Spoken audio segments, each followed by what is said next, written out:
Hey there, friends. This episode is about men's work and men's leadership. I recorded this episode for guys in the Arc of Brotherhood, guys who are into men's work, men who are curious about men's work, and the women who are curious what guys talk about in men's circles. I went to a Fred Again show in Seattle a couple of days ago and ran into some acquaintances on the way out and was walking with them through downtown, and was walking with this woman, and she said, "So what do guys talk about in men's groups?" And I ended up going on a rant for like 15 minutes, and I don't think I asked her one question because I got so excited just talking about what I'm passionate about. So if you're out there, I'm sorry that I didn't ask you any good questions about your own life. I got too consumed with my enthusiasm for what I've found in men's work. I said to my wife the other day, "You like tall, dark, and handsome, do you? How about short, white, and excited?" Because that's what I am, and I'm working on it, folks. But I'm just so I've received so many gifts from sitting in circle with other guys and dropping into deep space that I'm just spreading the gospel now. And joining me on this episode to discuss these topics is my old friend Andy Nguyen from back in the day when we were in an online group together, and he emerged as a leader in my Ronin One squad. And Yenukwa Kombian. Both these guys are from Calgary. I'm still working with Yenukwa in ARCA. He's a leader in ARCA. And both of these guys are in charge of an organization in Calgary they call Kings of Hearts, where they're working with men in circle. They've got multiple circles in Calgary, and they're doing similar work. And these guys are near and dear to my heart. And I sat down with them last year on their podcast to talk about men's work. And so I'm having them on to ask them some questions and have them share about what they teach and what they've learned in their journey.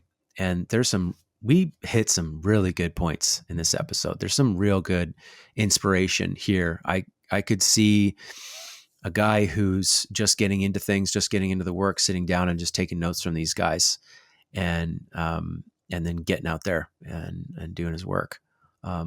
We talk about men's work weekends, men's retreats, what happens there, why guys come out of there so lit up. We talk about some of the exercises that we do at these weekends. We discuss embodiment work, which a common teacher of ours is Amir Khaligi, and we shout out to Amir and talk about just the power of men actually being in their bodies and what the consequences are for men who don't have a good relationship to their bodies, don't have a good relationship to their emotions, and what happens. We go there. And towards the end of the episode, we also speak directly to guys who might just be starting on their personal growth path, and drop some advice on where to go, where to focus, where to put your energy, so that you can actually squeeze the juice out of life that you want to squeeze. It's so easy to get misdirected in this life and then sent down the wrong path with an eye on success and actually be headed somewhat in the wrong direction. And so how can you get pointed in a way that is the right direction? There's some really good points in this episode. And part of it has to do with not doing it all on your own, folks. Having a circle of people who truly know you and have your best in mind and are cheering you on and fighting for you. So many men do it on their own. So many men are disconnected from a circle of support of that kind. And so,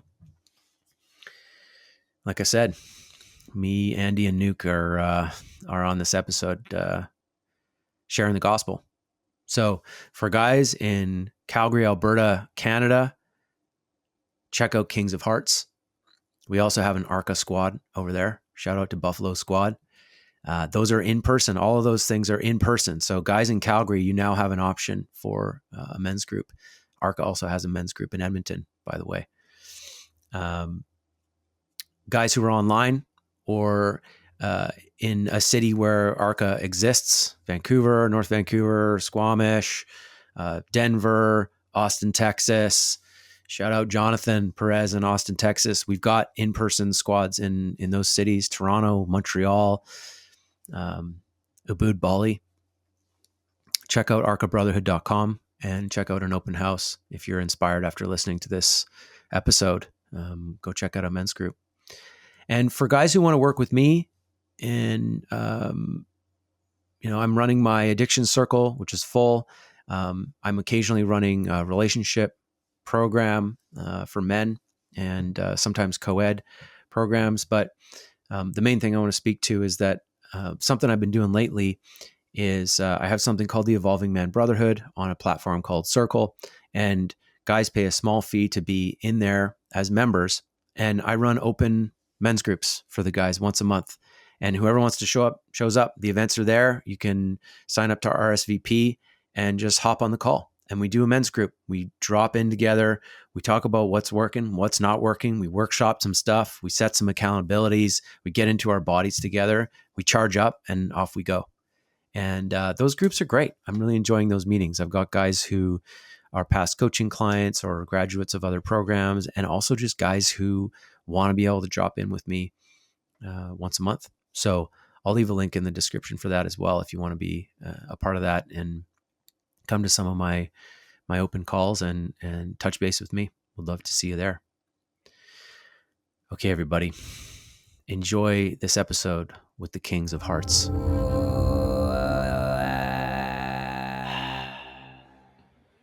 Yenukwa, Andy, guys, thanks for joining me on the podcast. I'm excited to talk to you guys about men's work. It's been a long time coming. We've been talking about doing an episode together for a while.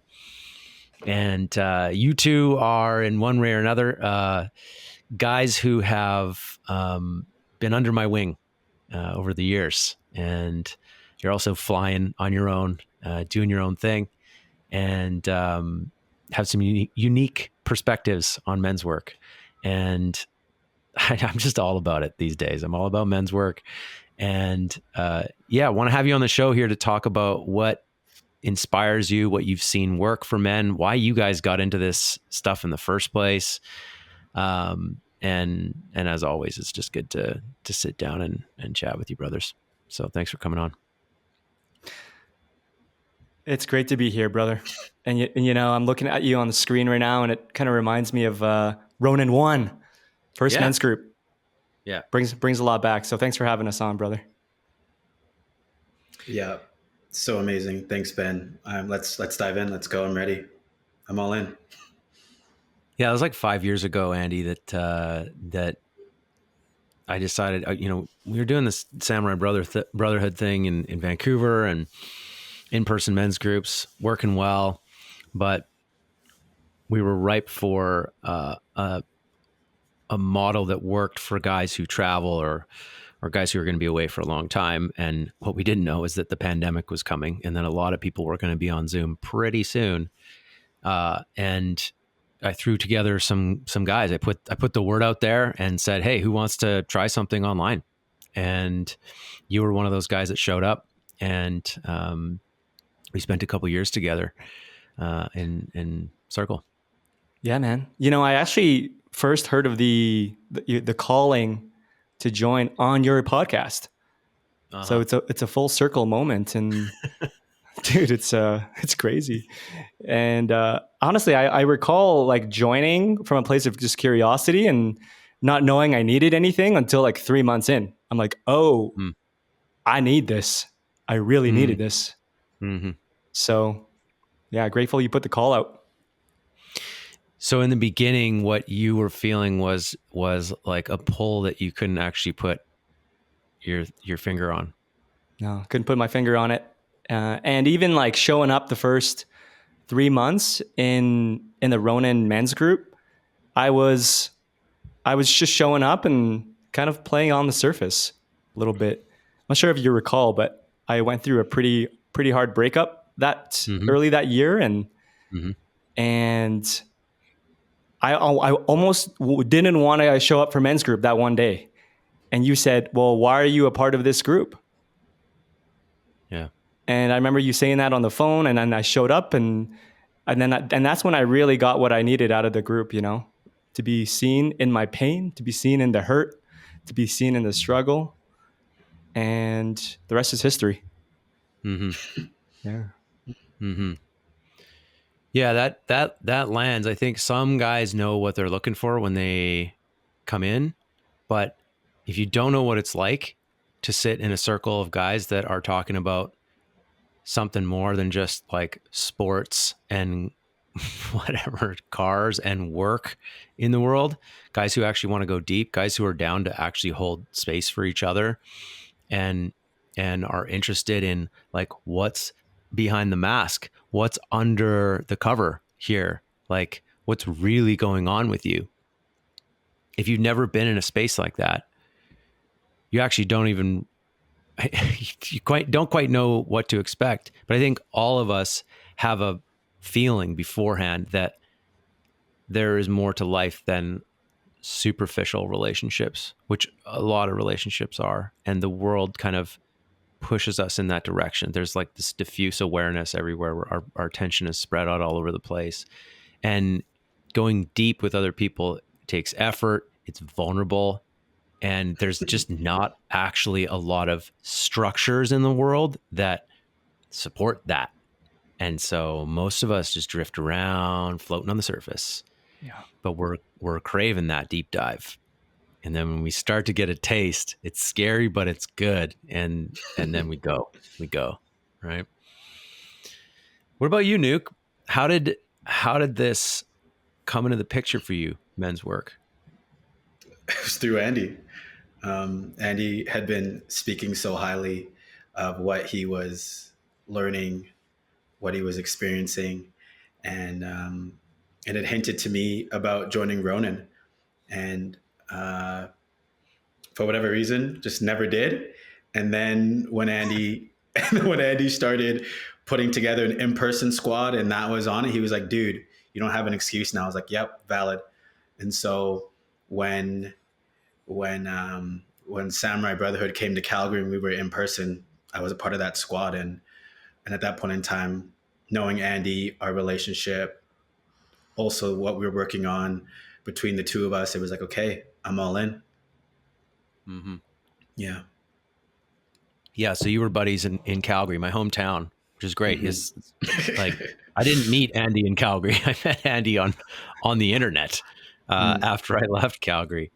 Yeah. So you guys always had a special place in my heart out there with Cobra Squad. And my squad here on Salt Spring Island is an homage to you guys. I called it King Cobra. Yes. With your permission. But yeah, so you're friends with Andy. You see the changes happening in his life, and you're feeling that pull, that draw.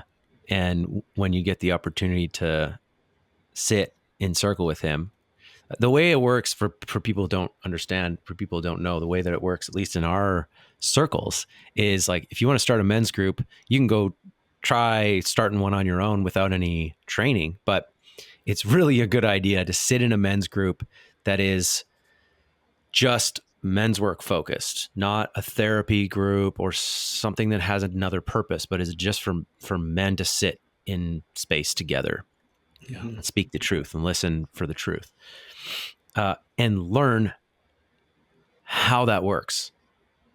Rise as a leader in that space, become a leader in that circle. And then when you're ready, go start your own group. And so that's what you did, Andy. You once you dove deep, you were all in on men's work, and came to the in-person weekends, men's work weekends, learned and absorbed as much as you could so that you could take that back to your hometown and start sharing it with other men. Yeah. Yeah. I remember those retreats, man. Like it lit, the fire was already burning, but the retreats really bring something out of a man, of me in that case, and really lit something. And it's like one of those fires that it's hella uncomfortable. It's like, you got to look at this and you got to step into it kind of fire. Right. Yeah. Because there was part, and if I'm being honest with you guys, like there were parts of me that didn't believe that I had what it took to be in men's work, to be a leader, to be in that position of a little bit more responsibility, a little bit more integrity.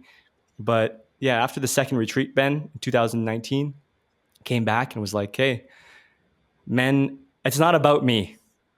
Men Yeah. need this. You know, there's a movement that was beginning, and it's not about me anymore. Got to step into that leadership role and make it happen." Yeah. Something happened there, like you're curious in the beginning, you don't know what you're getting into. You spend the first 3 months like just dipping your toes in, and then there's a jumping off point where you either get vulnerable with the guys or you hide it from us and you jump in and you start to learn and go deeper and do the exercises and do the inner work. And then you decide to fork out the cash and the travel time and the dedication to go to this in-person men's weekend. We called it the Way of the Conscious Warrior weekend, right? Yeah. I remember that one that you came to. There was like 96 guys there. And there was 2 guys that came from my Ronin squad, my online squad, to that weekend, you and Santi. And at the end of that weekend, both of you guys were coming up to me saying, dude, how do I be a leader? It's time. Let's go. What do I got to do? And you both became leaders shortly thereafter. So I'm curious, and I know Nuke came to a weekend maybe a couple years later. You came to last year's weekend. I'm curious for each of you guys, like what happened there? How do you describe what happens at these weekends that totally shifts you from like kind of being like a beta in your life, like, oh, I'm not sure if I can do it. And like, just, not meeting your ultimate potential to walking out of there going like, I'll do whatever it takes to lead. Like, I want to share this medicine with other men. I'm not afraid anymore. Like you come out with courage in a way. Right. So like, what happened? You're both pointing at each other. Okay, I'll go.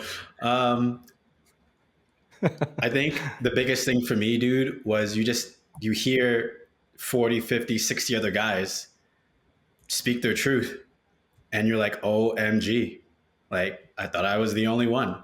And you have that epiphany and something cements. And then doing the exercises and watching other men fall, cry, get back up. And every single time that man is applauded, and something I always tell guys when they're new to this work is I always tell them this is not high school or junior high. You are not going to be laughed at or shamed or guilted. We are going to look at you and applaud you and raise you back up and just be like, dude, like, well done. And I'll speak for me, being in King's chair, the exercise, that was vulnerable as fudge, dude. And not to bring race into this, but I was one of the only black guys there, and to sit and receive that, and for your nervous system to go through that. Yeah, dude, you come out on the other end and you're like, oh, dude, if I can handle that, bring it on. So that was my experience. I'll pass the baton to Andy before you poke, or if you want to poke now, but yeah. Yeah, I want to reflect back just a couple things that you said, this piece of realizing that that like essentially all men are suffering from the same things. Yep. And the ways in which we all feel so alone and so isolated is due to a lack of seeing each other, due a lack of seeing how we're all suffering. And when you sit all in the same room, you all share your secrets, you all share your shame, you all share your pain, you all share your pain about your father. So many common themes. And also when you expose your shadow, you share your ego, the projections that you put onto other men, all this stuff. You realize how there's this sense of not being alone anymore. That we all tend to download in this world due to how it's structured. Yeah. And it just kind of brings your walls down, and at the same time, you're talking about this exercise, the King's Chair, where basically we won't give it all away, but like basically you sit up in front of, like, in this case, in your case, it was like 65 men or 60 some men. And the guys tell you all of the ways in which they don't feel you, all the ways in which they see you being out of integrity, all the ways in which you're undercutting and underselling yourself, and all the ways that they see your shadow. And one at a time, they're just throwing that stuff at you. And some stuff lands and some stuff lands right in the middle and it hurts real bad. And other stuff goes flying by and you're not sure what the hell that was. But like in the end of that 5 minutes, you end up with a bunch of arrows stuck in you. But there's some special feeling that you get from that, because it's like, usually men report feeling like oddly good from that experience. And that's only half the exercise, by the way. That's the first half of the exercise. But guys are like, oh man, like that stuff hurt. But I'm also like, wow, you guys see me. Yeah, you see me. You see me and you're not running away. Yeah. Right? You're still here. And I think that's beautiful. Well said. Keep going. Yeah. And then the other half is like, then the men say, hey, here's all the ways that we see your core essence and that we appreciate you. Yeah. We love this about you. I like that about you. Like I see the way that you went and you cared for that guy, or the way that you came up to me when I first came here and you greeted me, and or they heard something in your share that shows that you're a king in your life, and they build you back up. So it's almost like this way of saying like, hey, here's all the shadow, here's all these things that are showing up that you need to deal with, man. But like, we're here for it. And here's all these ways that you are a good man right now, right here and right now, and that we appreciate you and you're welcome here. So it's like, it's character building live. Yeah. Real time. It's hot. It's a hot seat. Mm-hmm.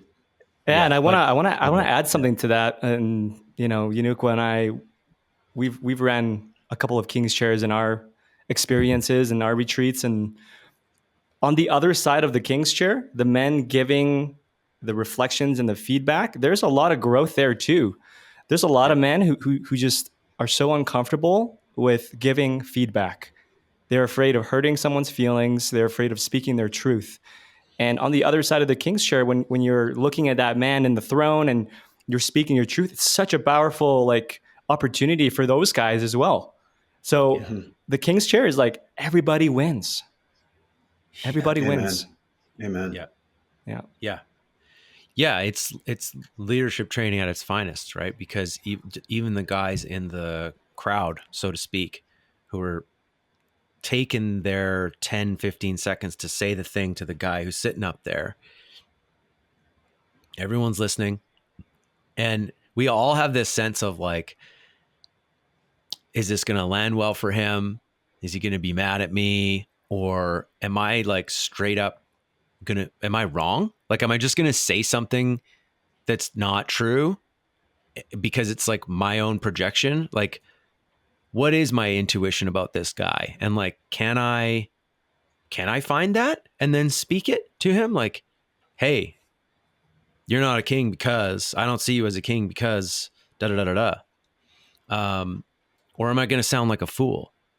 I think we all have those layers of armor that prevent us from actually just speaking the truth to other guys.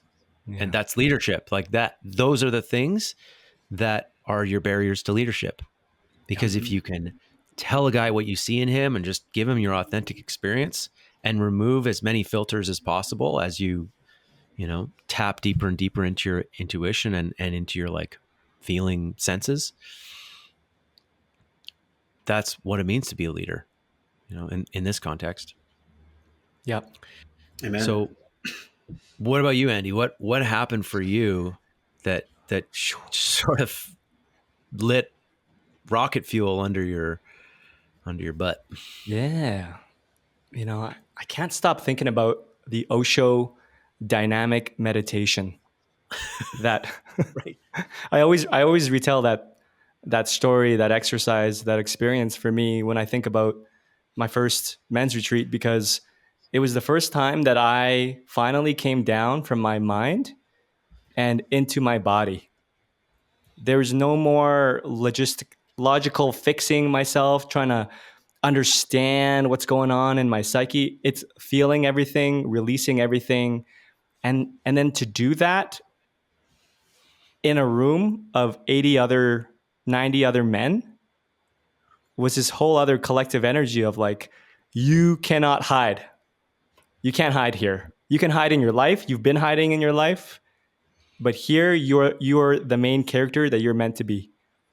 Mm-hmm. And it was this cathartic experience of feeling everything that I've stuffed down inside of me start to bubble up to the surface. That would maybe some grief, anger, joy, pleasure, so much that was repressed finally came through. And I remember Phil leading this exercise, and he didn't even really speak to what was about to happen. No. Right? He's just like, okay, everybody, stand up, close your eyes, listen to the music, and follow my voice. And we just kind of went for it, I can't put more words to it other than there's something clicked in me. Something clicked in me. I lost my voice as most of us do in our first men's retreat. And my heart was cracked open. And finally was able to breathe like a full breath, figuratively speaking. Yeah. Yeah. Crazy experience. Amazing. Osho's dynamic meditation. Yeah.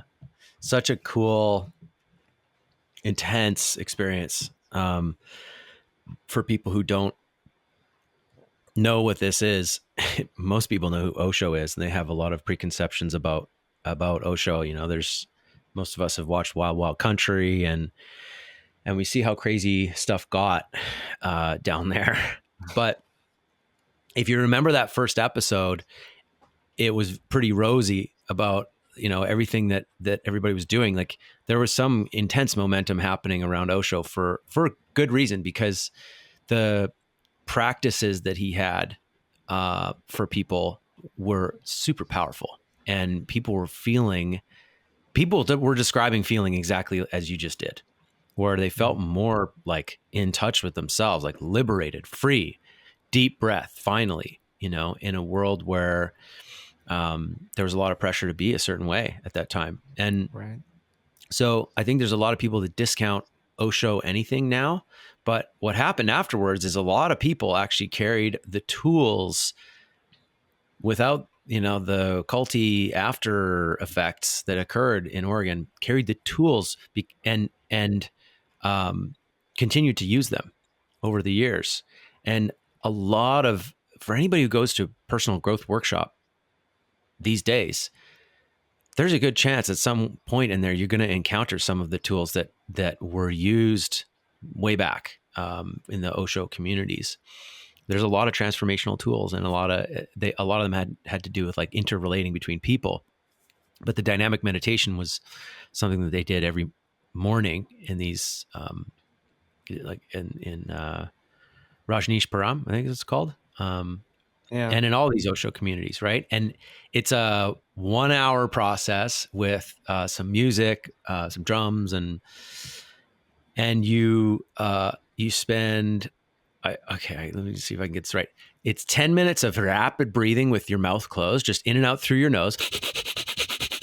I did that at the beginning of the Alex Olshansky podcast. We just did this in the beginning for 2 minutes. And then it's 10 minutes of catharsis, just screaming, making noise, like you can hit the ground or whatever, just don't hurt yourself, like letting out all of your emotion, anger, whatever's there. 10 minutes of that, which is like a long time to be expressing yourself when you're used to your emotions just kind of like squeaking out for like 45 seconds before you close the tap again, you know? Yeah. And then 10 minutes of jumping up and down on your heels with your hands in the air, yelling hoo, hoo, hoo, or ho, ho, ho. And ideally, like actually looking up at the ceiling, you know, like you're sort of asking God, who are you? Who are you? Who, who? And that's exhausting. And you feel completely purged, like you've had a massive workout of some kind that's transcendental in nature by the end of that. And then there's 15 minutes of stillness, quietness, and then 15 minutes of dancing, which is this like beautiful, gentle thing that comes about after all of that intense activity. And yeah, what an experience, man. What an experience to do it with like 90 other guys in the same room. It gets loud. I Really remember intense. I remember opening my eyes at the end and looking around, and I was like, this is a battlefield. We all just went there in our own way. Mm-hmm. And it's done with your eyes closed so that you don't get distracted and you're not comparing yourself, and you're in your own practice. Mm-hmm. Right? Yeah. Yeah. Yeah. And this brings up this piece of men's work that we call embodiment work. And, you know, Amir Khaligi, who I had on the show a few episodes ago, this is like his main thing that he works with guys on is embodiment, being in their body's breath work. And he uses Kundalini practices. And he's really, really good at what he does. And it's a core component of men's work. It's one of the facets, you know. John Wineland just did a podcast on the future of men's work, and he talks about embodiment being one of the like 3 sort of pillars. And men are notorious for actually not really being in their bodies, right? We're really kind of in our heads, and we get really stuck in the doing, the tasking, the what's next. But we actually aren't really fully here in our bodies, and we bypass our emotions. We ignore them. We set them aside for later. We minimize them, suppress them. And, you know, one of the beautiful things that happens at these retreats is like we are given the space to get into those things. And that stuff's not traditionally masculine. And you know, it's arguable that it's the toxic masculine that suppresses all of that because we're not comfortable with it. And John would say that like all of that expression is our feminine coming through, you know? So like, Yes. for those who think that all we're doing at these men's work retreats is like masculine stuff, not true. Not true. Well said, dude. I love your tone. I love the change of voice. Masculine stuff. Yeah. It's true. Yeah, you know, embodiment is actually, so we run a leadership program twice a year online, and we curated this like curriculum, and Yenukwa and I, when we were brainstorming, well, what will be the 3 pillars of this curriculum, of this course? And one of the pillars is embodiment. It's so important. And especially in a leadership position, if you're going to be holding space for other men, it's so important that you are in your body. You're in integrity with your practice and with that piece. And I love that you brought up a mirror, because we actually send our trainees to a mirror 2-3 times during the course. Like, Go and drop in his Wednesday night. He is so consistent. Every Wednesday Yeah. night, it happens. He doesn't miss a beat. Yep. Show up there and get embodied. Come back and we'll continue to work here, right? Yep. 100%. I would be going to all of his Wednesday circles if I wasn't already running a circle of my own on Wednesdays, because I love the work he's doing. And I went to a couple before I started my addiction circle, and it was just such good medicine. It was like, it's like a yoga class meets dynamic meditation meets a men's circle. Yeah. You know? So what are the other two pillars of leadership? You guys willing to Let's go. crack the lexicon? Give the tenants. Your voice changed again, Ben. I love it. Yeah. Crack the lexicon. Crack it. Crack it, Nuke. Well, the other one is awareness. So that self-awareness piece, getting super clear on who you are, right? Like the saying that always comes to mind for me is, to thy own self be true, right? Mm-hmm. And are you willing to look at that, all of it, the shadow, your ego, the soul, all of it, right? And so to the best of your abilities, and that's something that we preach. Doesn't have to be perfect, but is there a willingness to at least look at it?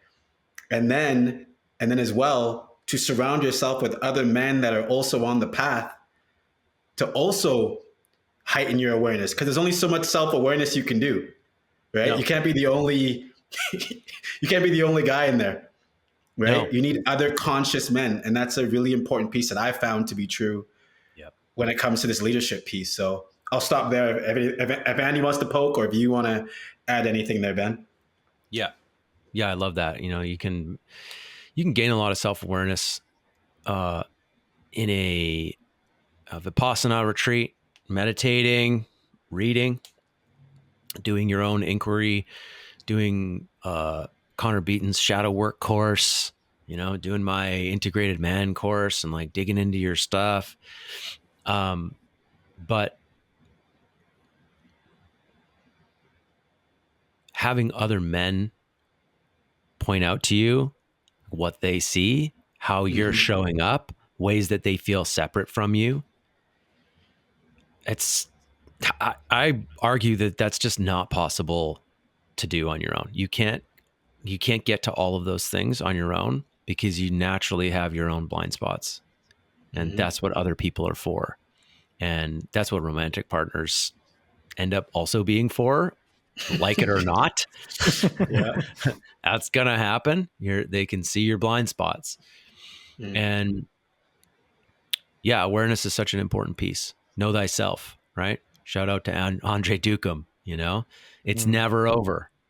It's never over, this process of discovering yourself, because the self goes so deep. And, if you're an Eastern or New Age inclined spirituality, the self goes all the way down to spirit and the ultimate unknowable, and so that process is never done. But the point is to have that willingness to go there. Right? Amen. Yeah. Yeah. The awareness is our first pillar. Then is embodiment. So it starts with awareness, and then we get into the body, and then we finish off with integrity is the third pillar. And this integrity piece is a piece where men are beginning to look in the mirror and to ask themselves, where am I not following through with my word, with my energy? And we do a little exercise actually in this pillar, where we get the man to create an inventory of all of the areas in his life that is leaky. We imagine, we get him to imagine a cup of water and there's like these leaks, or another visual would be like leeches on your body. Do you have leeches? It's just draining and sucking your energy. And these leaks can look something as simple as there's a phone bill that you've been avoiding to pay. Or it could look like a very uncomfortable, tough conversation that you need to have. Or it could look like you're working at a job that you just absolutely hate and it's draining your energy every day that you're there. Those are just some examples. And to bring that integrity piece is for a man to look at all these pieces, to create that inventory, and then to start making some small actionables to start to rectify that in his life, to free himself from these little micro, I remember a teacher saying to me once, he said, when you're out of integrity in a certain area of your life, it's always going to pop up in your mind somewhere, like an annoying itch. And if you're itching, you're not present to what's in front of you. If you're fidgeting, you're not present to what's in front of you. So we have to look at these pieces, these little things that may have compiled for 10 years, 15 years, 20 years, and begin the process of reconciliation, essentially. Yeah. It's a big one that we finish with.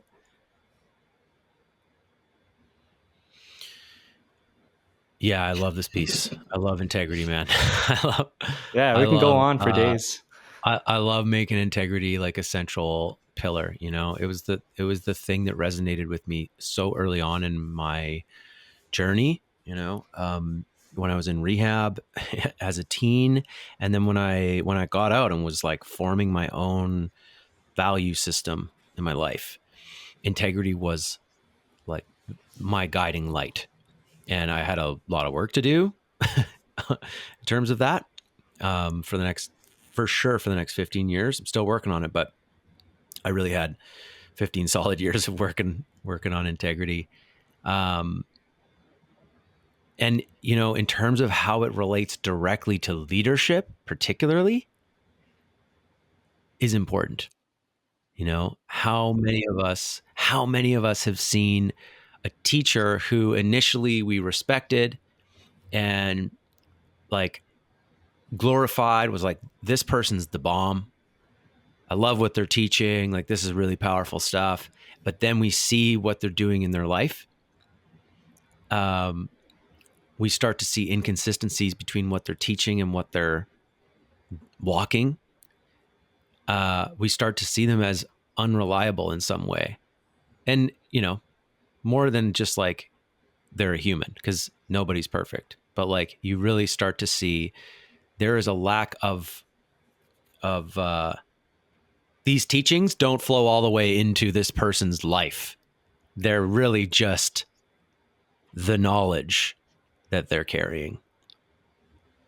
And you stop respecting that person as a leader.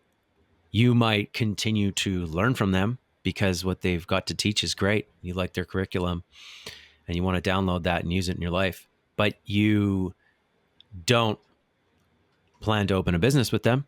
You don't go deeper into a relationship with them because you feel that lack of integrity. And so it's a core essential ingredient for someone to actually authentically be a leader in the world, is that they practice what they preach and that you can actually lean on them in a way and they won't crack. We have this saying in ARCA called "I've got your back." We have this, like, we have an exercise where we practice that and we see what comes up for us. Men having each other's backs is a contentious subject. It brings up a lot for a lot of guys because we've had a lot of guys not have our backs.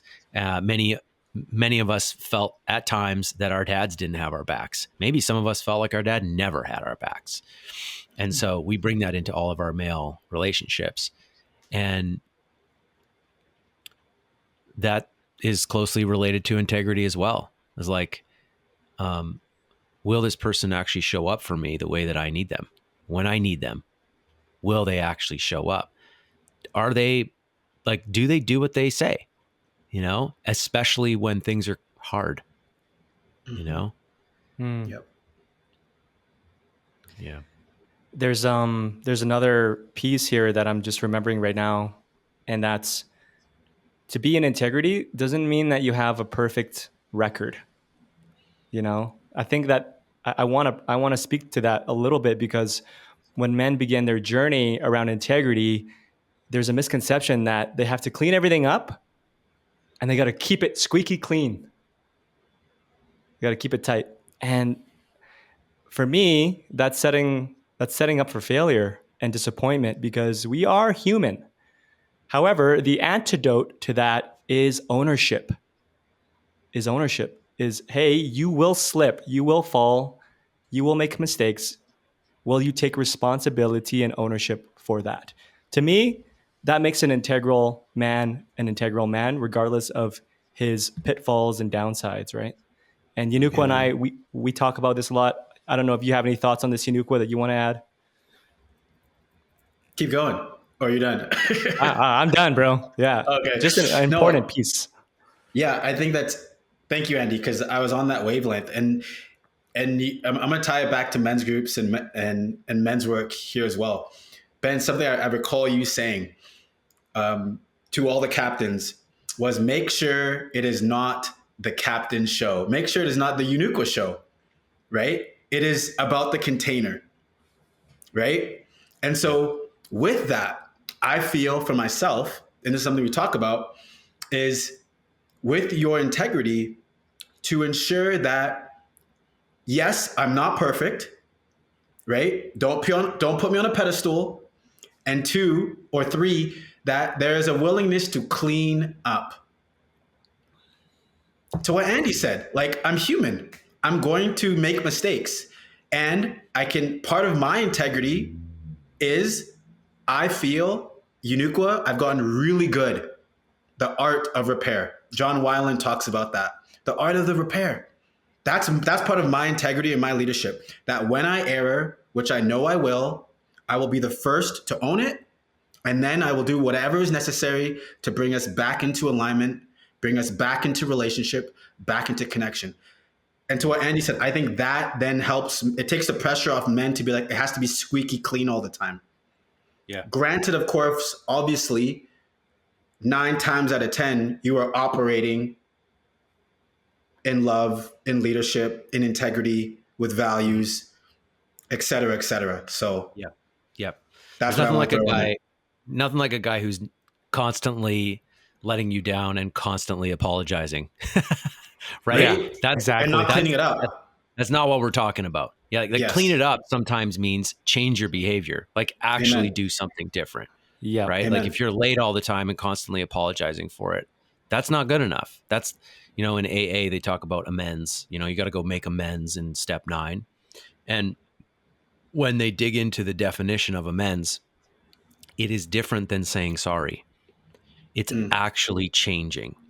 And in some cases, they advise that rather than go and make an apology to someone, because it actually may hurt them even just to bring up what you did to them, or for them to see you, they might not feel safe around you because of maybe what you've done. Your amends is to change. Amen. Be different. Stop doing that thing to people, right? And Yes. that's ownership, Yeah, ownership as a way of maintaining integrity as a fallible human, right? So you don't have to Amen. be perfect to have integrity. You need to be able to own how you're showing up, admit you're wrong, and practice showing up differently. Yeah. Amen. Amen. Yep. Yeah. I have watched almost all of the cult documentaries. I've definitely watched 90% of the ones on Netflix and probably 60% of the ones on Crave and HBO, because I love them. Everything starts out so great and ends so badly in all these documentaries. But it's interesting to me because of the dark side that takes over people. And it's usually sort of based on some good intention in the beginning, but a lack of structure that holds people accountable. And one of the common things that you see in these cult documentaries and these cults is that the people at the top, the person or the people at the top, are not held accountable. They do not admit they're wrong. There is a lack of integrity and no accountability. Mm. And they're enjoying that, you know? And if I'm honest, a part of me likes that idea of just always being right, never being challenged, having everybody praise me all day long for being their guru. And I can do no wrong. And I get to just like be in charge, you know? But where that ends is really bad for everybody involved. Mm-hmm. Right. Yeah. Yeah. Yeah. It's some sort of, you're speaking to like this God complex of sorts, these cult leaders, right? And I forget the actual term that they used in the book, King, Warrior, Magician, Lover. Maybe you'll have to remind me, you guys, but it's one of the shadows of the king, if I'm not mistaken. The tyrant. The tyrant. Yeah. There you go. Yeah. It's the Yeah. tyrant. The Shadow King, there's two Shadow Kings. I mean, in that format, it's the weakling who doesn't want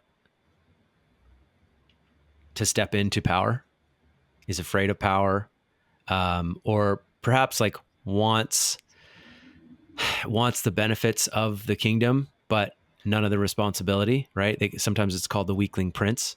Yep. It's like, Yeah. oh, I want to be royalty, but like, don't ask me to make any of the hard decisions or actually show up for work. I'll just sit here and eat grapes all day and Yep. have other people bathe me, you know? Mm. But then there's the tyrant, which is the one who wants power for power's sakes Yeah. and who loves unchecked power. And, you know, it's Scar in The Lion King, right? Yeah. He's jealous and kills Mufasa so that he can take the king's chair and, you know, basically eat the kingdom. Yeah. Fudge. I love that you just brought Lion King into this, Ben. Oh my God. My ears just perked up a little bit more. Yes. Yeah, man. Yeah. The tyrant I love king The Lion King. Yeah. rules for thee, not for me. Mm-hmm. Mm-hmm. Yeah. Yeah, we just did archetypes last night in the leadership training, the Arca leadership training, and Cool. it's so hard to cover all 4 archetypes in 2 hours, especially with their shadow elements. For those who haven't read King, Warrior, Magician, Lover, don't sleep on that book. It's Yes. it's real good. It's really Oh really yeah. good. You know, talk about know thyself. Like knowing thyself is quite difficult. You know, we need, for the most part, we need concepts that help us see into ourselves from different angles. And shadow work's a good one, and the archetypes are another good one. Yeah. You know, seeing these different characters that live inside of us. It's almost like parts work, isn't it? Like parts work is slightly different, but like, you know, the archetypes have that element to it where you sort of characterize these different parts of yourself and then like look at who's getting the energy, who's acting out, who's like totally acting from shadow versus the conscious expression of that. Yeah. Yeah. Have you seen Inside Out? Yeah. Yeah, I just got an image of that as you were describing it, right? Like just our ability to, you know, see anger for what anger is. And there's a healthy side of anger and there's also an unhealthy side of anger, right? And to be able to like to look at it and step aside and be like, "Oh, like I'm not my emotions." Right? And that for me was a game changer with men's work, with reading these books, with being able to personify what I'm feeling inside and to give it language, give it a body, give it a voice. Like, I think that's huge. So I just wanted to throw that out there as well. Yep. Yeah. Nuke, you know, you're speaking to one of the things that we preach a lot in our community is that your emotions are indicators, not dictators. Something that we Yeah. speak to a Yeah. lot for men, and like to be able to take a step back and not over identify with what you're feeling. Because I feel like, you know, a lot of men these days who are able to feel a lot, they feel it all. and they don't have this level of control over what's going on inside of their bodies. And I remember I was listening to a podcast. I forget who was on it, but they were speaking to, you know, a dangerous man is a man who is not in touch with himself and his emotions, Mm-hmm. and a man who's capable of danger but has the awareness and the willpower to not act from that place is a man of strength, right? And so it starts with the awareness, as we've been speaking about this in this conversation, and then there's that extra layer of, okay, well, where do I sit on that spectrum? What's my relationship with my emotions, and which emotions I feel capable of being with, and which ones do I feel like really take over and are really shadowy, right? Yeah. Mm-hmm. For men's group last week, we set up a movie screen in my backyard and a projector, and we played this movie, this documentary called The Work. And you guys have seen this film, right? Both you guys. It sounds familiar. Dudes. I haven't.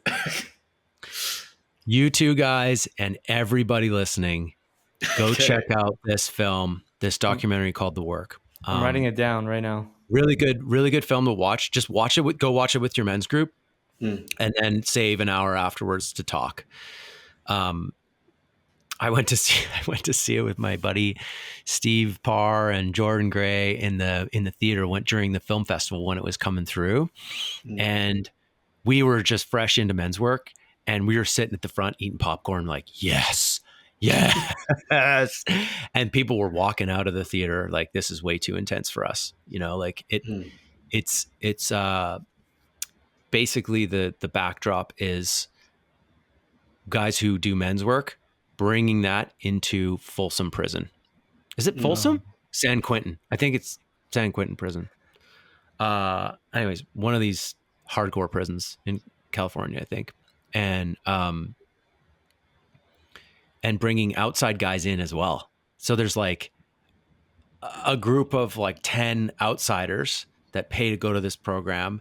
And then there's guys from inside the prison who are doing this program for the first time. And then there's experienced guys who've done it before in there. And they all go into this hall and they spend 2-3 days digging in. And you see how all of these guys who are in the prison are there because they lost control of their emotions, are there because they were not shown the way by other men. Like, they're all fatherless sons in one way or another. Even if their father was around, he was not present in the right way. And it's intense, as you can imagine. Like, they go deep, they go into the wound together. And the guys from the outside, they, you know, in the beginning are skeptical and have their walls up, and they're like, geez, I'm surrounded by a bunch of convicts. Like, it's scary for them. But they, one at a time, get dropped in and face their fears, face their wounds. And man, it's powerful. Like, everybody needs to see that film because it shows the power of men's emotions and how strong and how intense they can get, and why you can see why the whole world is afraid of men's emotions. Yep. Because that shit gets intense. Men are big, men are strong. And when we fully express, like, there better be a bunch of men around us holding us. Yep. Because we're going through walls. We're fucking breaking chairs. We're smashing stuff. Like, if we fully let go sometimes, that's what it looks like. And so we all just try to wrap it all up and just not let any of it out. But that doesn't work. And you can see that so clearly in this film. Like, oh, here's all the guys that didn't work for. And look at what happened. You Look know, where they are. It just got worse. Look where they are, doing life sentences. This is a prison where all these guys are doing life sentences. And here's the antidote. The antidote is to do the fucking work. like sit down in a circle, create a structure that holds it, confidentiality, nobody's going anywhere. When things get tough, we lean in deeper and then go there and hold it for each other. And it gets intense, but like men can hold each other. Yep. 10 men can hold one man's everything. Everything he's got, whatever he's got in him, 10 men can hold that. Amen. You know, goosebumps. Yeah, dude. Yeah, Ben, I love that you brought this up, dude. And it was definitely something I wanted to address earlier on in this podcast. Because for me, dude, getting into men's work was a no-brainer. One, knowing Andy. But two, also for me, realizing that I've always done my best work when I've been a part of a team, part of a collective. I've always done sports, and I was always thriving. I was always accountable. I was always in alignment. There was a coach, so I could feed into somebody who was steering the ship. And so for me, it was a no-brainer to be in a men's group, to be like, okay, like not sports, same mindset and attitude, just different arena. And I think that is the beauty of a men's group, to be a part of a team, to be a part of something that is bigger than you and that you guys are collectively striving towards. And that is being a better version of yourself, which is why I think we men, I know for a fact, low key, we all want to be on the team. We all want to be part of the circle. We all do. The whole, like, you think about in kindergarten, we always wanted to be in, like, a part of the in crowd. Yeah. A part of the cool kids, because there's something about being a part of something that is bigger than ourselves. And where I feel and I know and I believe our society, our culture has done a disservice to men is we don't have established circles K to 12. And then post-secondary. And then when you're out in your job, whatever your job is. I feel like that is something we as a society need to set in place. Yeah. Because that's what men need. We need that.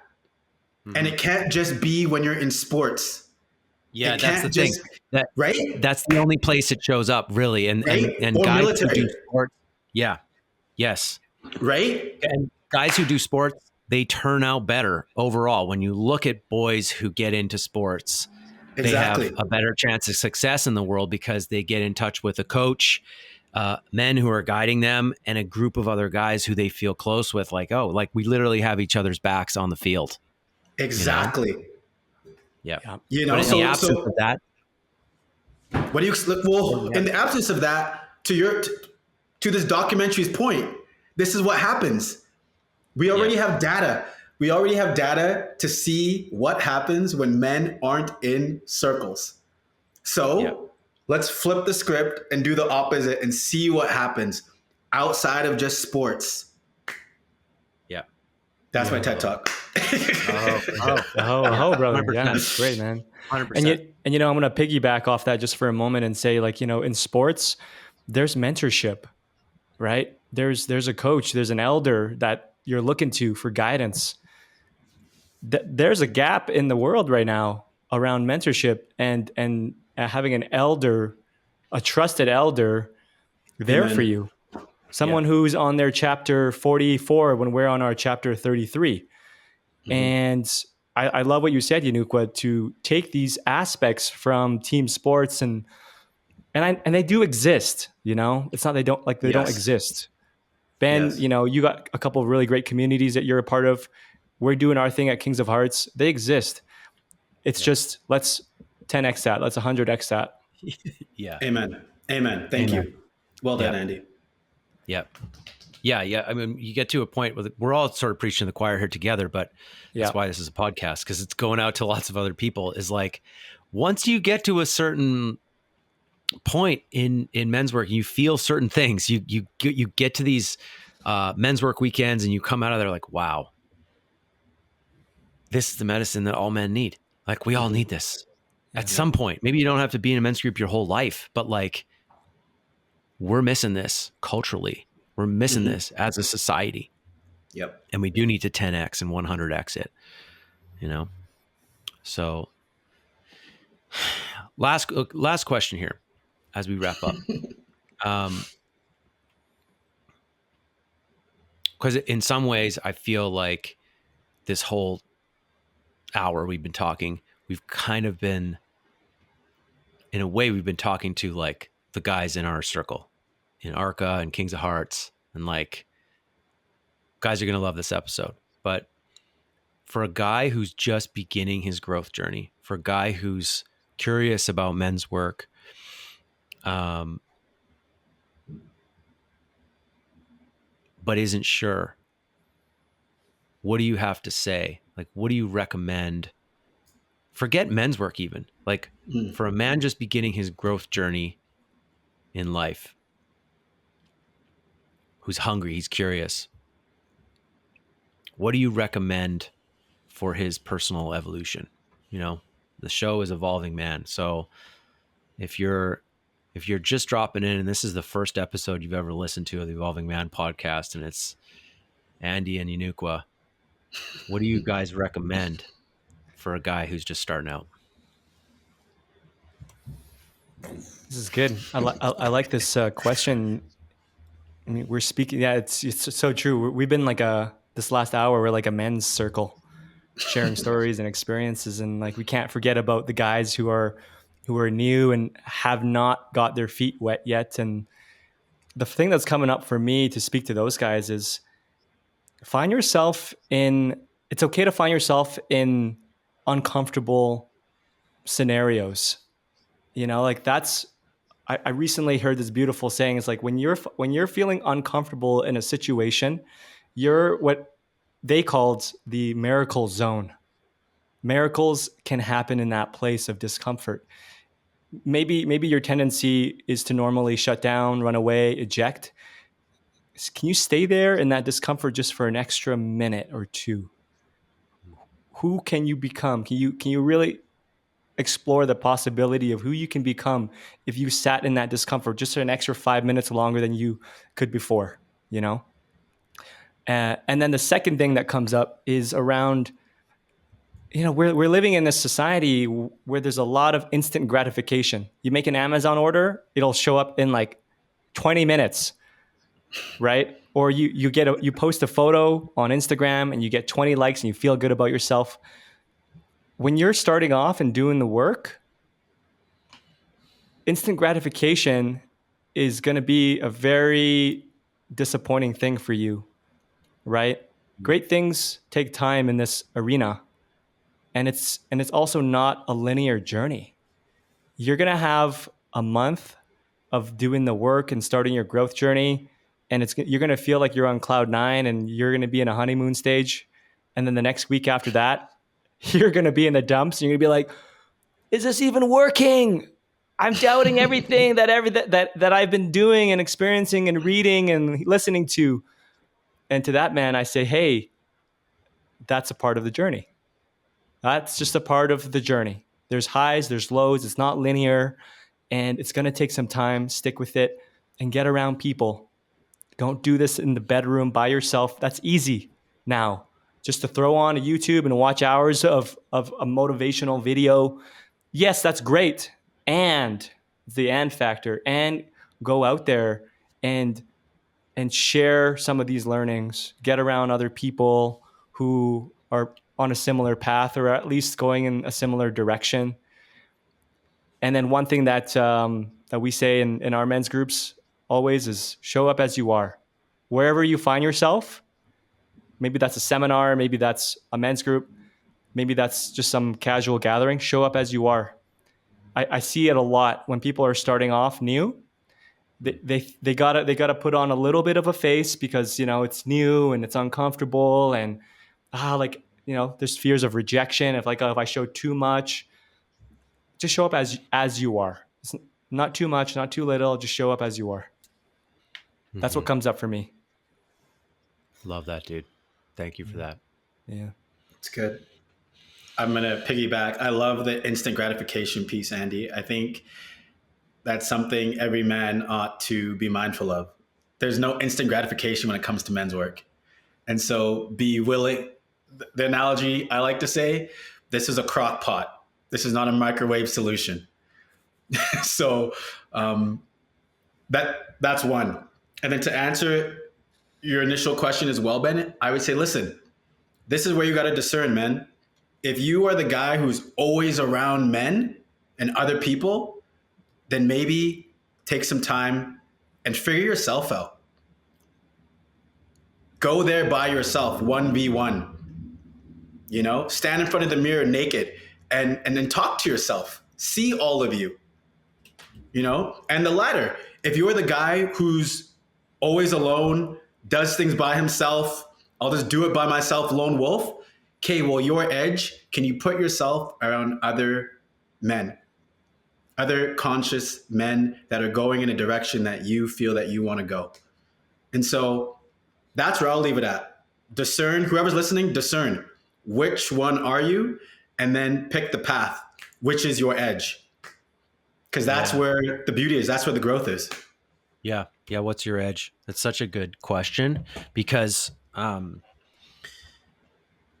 think a good organization, a good program that trains people isn't trying to make everybody the same. Amen. We're not, when you're doing leadership training, you're not trying to create automatons. Leadership is going to show up in a unique way through you, through your essence. And, you know, you may have a curriculum maybe that you're taking guys through for leadership training, but like what you're trying to bring about is that man's unique essence and his unique strengths.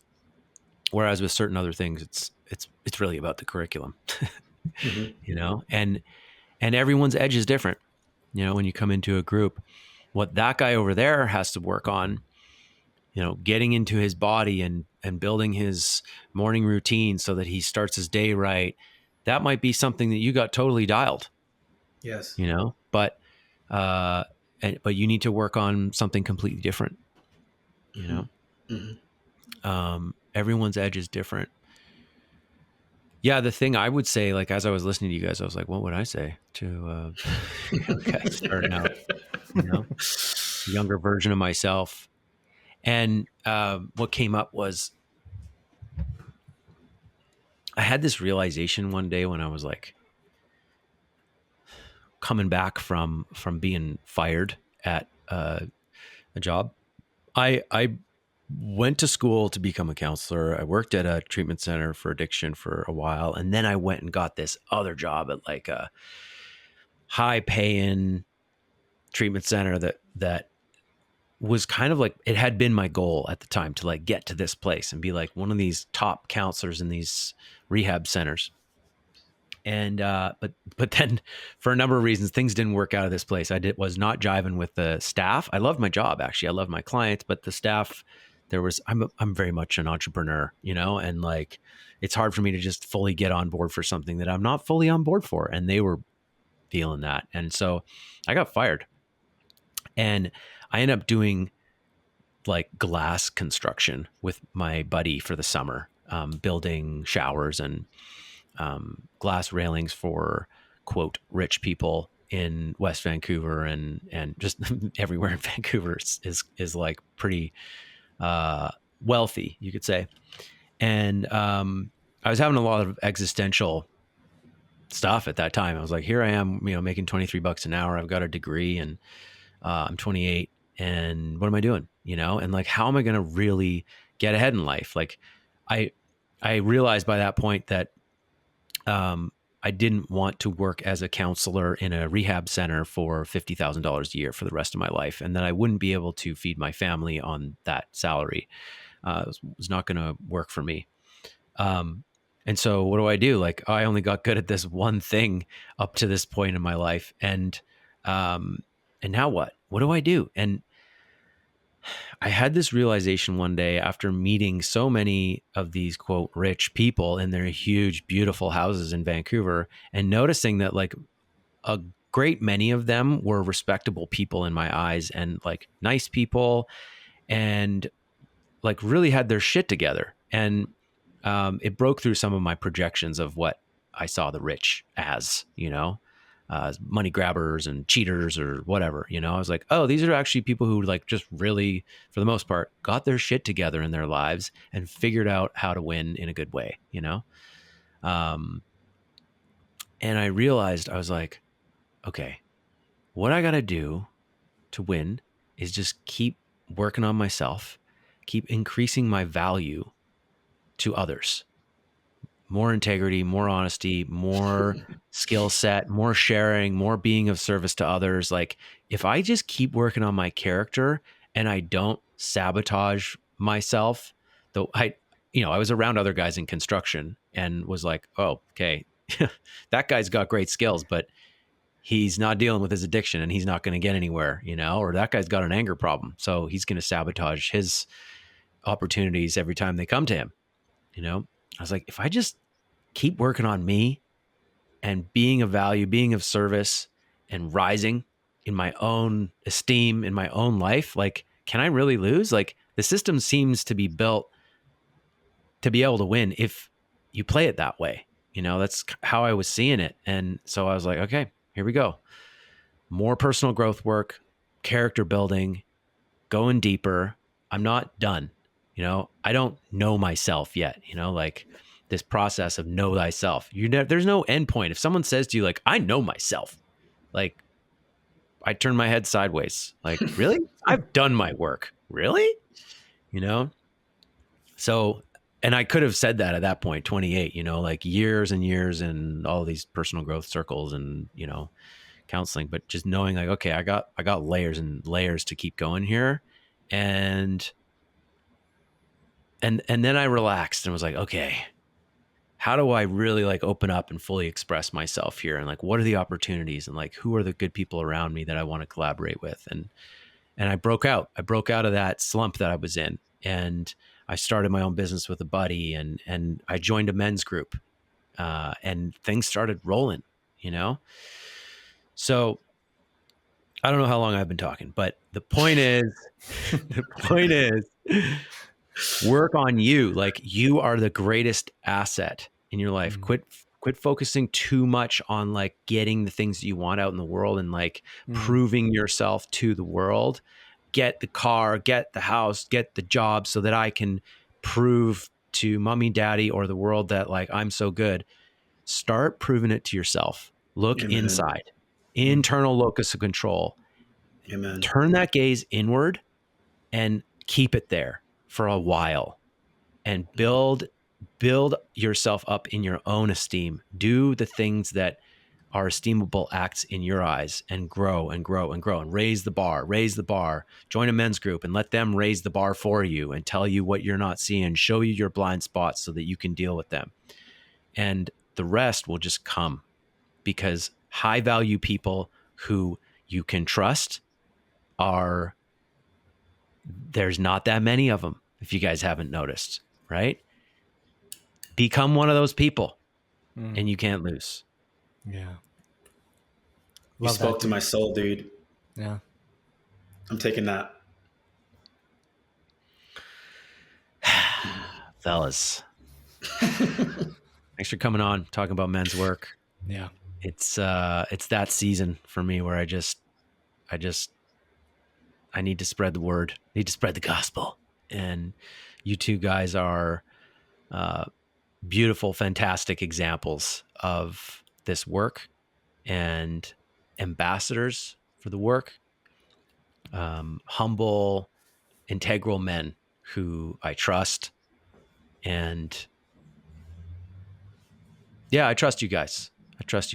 Both of you, Andy, you're no longer in ARCA. Nuke, you are at the moment. Both of you guys are running another men's organization, and I fully back you guys because I trust your hearts. I love you. I know you're spreading the word in a good way, and I want everybody to win, Amen. So thanks for coming on the show. Thanks for having us, Ben. Thank you, Ben. Been an amazing time, brother. You guys are in Calgary. You have in-person men's groups there, right? Yes, we do. How can Yes. guys find you? Yeah, so our men's groups are called roundtables. Inspiration from, we pulled some inspiration years ago from King Arthur and the Knights of the Round. And we're opening our 4th group in a week. Yeah, which is epic, which is really epic. How could they find us? We're on Instagram. Jump on the website, fill out the application. The website is kingshearts.com. And yeah, come and experience what it's like to be a king of hearts, And we're actually even running like an open circle on October 15th. I don't know when this episode's going to come out, but October 15th, we're doing a little open circle, and for guys who are kind of like what we just spoke to, guys who are wanting to get their feet wet and are curious to step into the work and see if it's for them or not, right? Yenukwa, did I miss anything? Buddy. Nope. Sounds great to me. That was beautiful. Love it, fellas. Bringing the medicine to my hometown really means a lot to me that you guys are doing that over there. Okay, and I'll send you guys messages afterward and make sure that we get all of your handles and your links and everything into the bios. So yeah, thanks again, fellas, for coming on here, talking about men's work, sharing from the heart, and just getting to some really, I think, important points. I could see a young fella, in his early 20s, grabbing a hold of this episode and listening to you guys talk and taking notes and having a lot to work with, a lot that he can focus on for the next few years. So thank you for coming in here and dropping your wisdom and your passion for the work. Grounded, trustable, clear passion. Yeah. Hey, man, we're just products of your mentorship, Ben. Low key and high key, right? I was just going to say that, man. Your ripple We're effect. working through you. Yeah, man. Your ripple effect, brother. That's all it is, dude. So. Yep. Thanks, bros. Yeah, I mean, this is the reason I started the show, is because I feel like one of my main missions is really just to enthusiastically champion things that I fully believe in and share them with other people. I'm not the best men's worker. I'm not the best facilitator, breath worker, medicine drinker, all of these things. Like, I practice those things, but one of the things that I love doing is just speaking about stuff I'm passionate about and sharing these conversations with guys like you. So let's keep it going. Hey, man. Aho. Booyah, brothers. Let's finish this with a ho. 1, 2, 3, ho. Ho.